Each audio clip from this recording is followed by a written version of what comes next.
Diversity is a popular buzzword at American University because it sends the message that all students are accepted and valued equally. But also at American University, there are student-run and school-endorsed institutions that counteract the state of diversity in the process of diversification.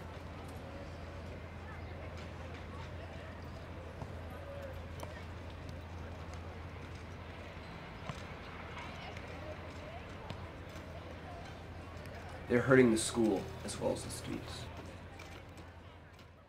The whole idea of college is, coming and learning new things and new ideas, and so I think it's important to be able to draw on a very different pool of ideas and experiences so that you can learn something that you couldn't have learned just staying, at home or, I guess in the olden days working on the farm. It's important to have diversity so that you can get other people's thoughts and compare them against your own, because otherwise you're just going through 4 years of reaffirming your own ideas.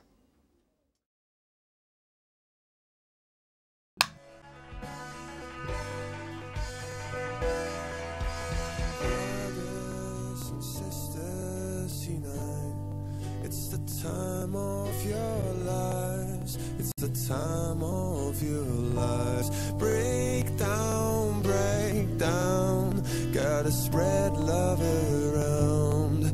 Gotta spread it around. I would say that they can, but that they don't. I think that fraternities and sororities don't add to diversity on the campus because, well, the way that in theory I think that they're supposed to work is that a group, some sorority or fraternity B has this set of values that they say is their core thing, and that the existing members have those, and that they're looking for people who might embody those as well. So the way it's supposed to work is that they find those people, they bring them into the fold, and then they move on. But I think what actually happens is that you have a group who's the current, for fraternity B, whatever they look like, and they look for people who are like them. When other people think that you act a certain way, I don't think it's true, because every sorority is different and you choose the one that's the closest to the people who you are like. Fraternities just kind of do their own thing and try and just, not intermingle with other fraternities. They only amplify, I don't know what, homogeneity, because they just find people who are like them, and not necessarily always. Going back to the diversity, they're not necessarily like this color of their skin, although that certainly is one of the aspects, but they find people who are like them, who act like them, who think like them, and they bring them together in a formalized way. Too much individuality does actually scare people, I think.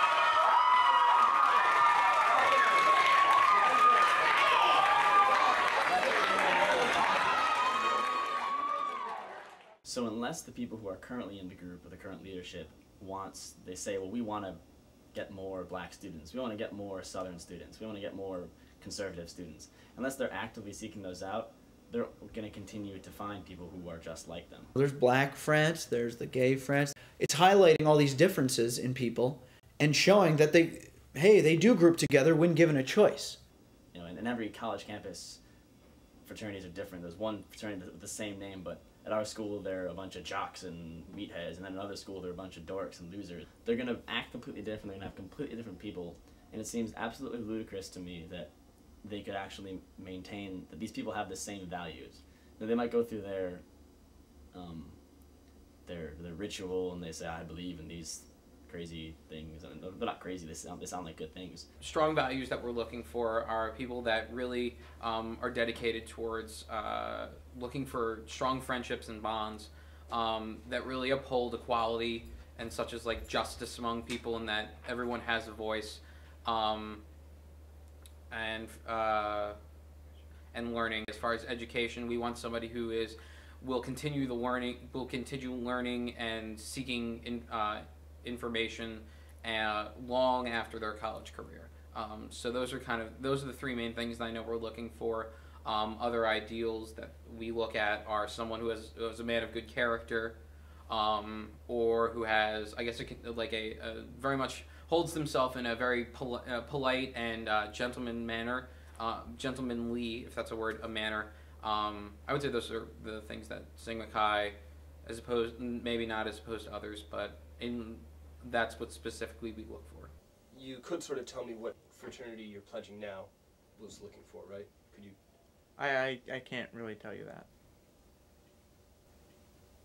Okay. I really can't. As in, it's confidential? Yeah. Or? Yeah.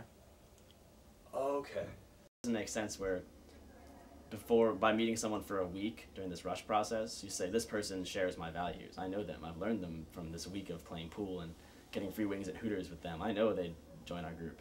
It just doesn't make sense that you could say, I want to be friends with this person for the rest of my life and be bonded in brotherhood after knowing them for just a week.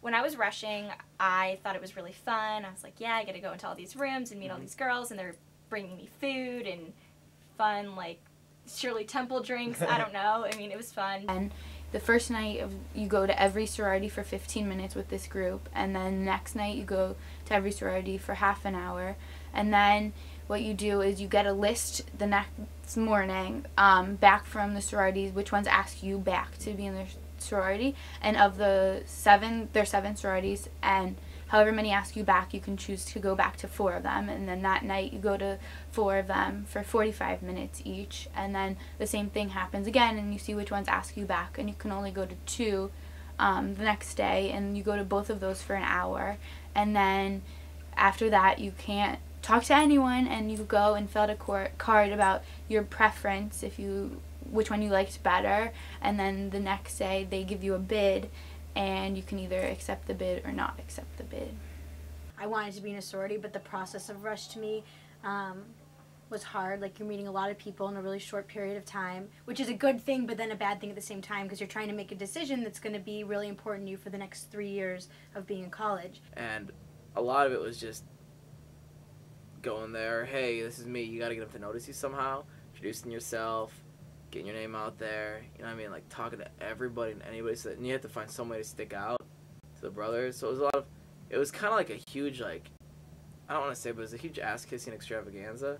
Pretty much every fraternity I went to, I was kissing ass, you know, because I'd never hung out with any of the fraternities prior to.